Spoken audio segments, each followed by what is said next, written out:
ভারতের সিকিমে বিশালাকৃতির ভূমিধসে তিস্তা বাঁধ জলবিদ্যুৎ কেন্দ্রটি ধসে পড়েছে।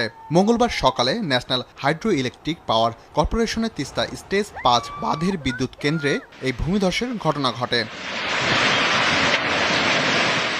৫১০ মেগাওয়াটের বিদ্যুৎ কেন্দ্রটি একটি পাহাড়ের পাশে অবস্থিত ছিল। ছোট ছোট ভূমিধসের কারণে সেই পাহাড়টি গত কয়েকদিন ধরেই ধসে পড়ার ঝুঁকিতে ছিল। মঙ্গলবার সকালে পাহাড়ের বড় একটি অংশ ধসে পড়ে। এরপর ধসে পড়া মাটিতে এটি চাপা পড়ে যায়।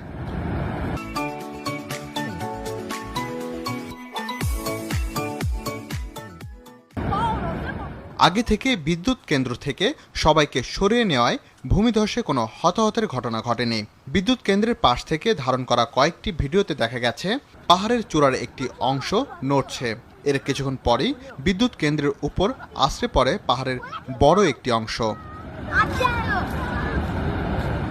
এদিকে কয়েকদিনের টানা বৃষ্টিতে ভয়াবহ বন্যা দেখা দিয়েছে ভারতের ত্রিপুরা রাজ্যে। এতে এখন পর্যন্ত ৭ জন নিহত হওয়ার খবর পাওয়া গেছে। নিখোঁজ রয়েছে আরও ২ জন।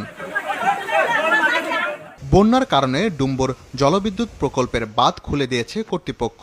এর ফলে হু হু করে পানি ঢুকছে বাংলাদেশে।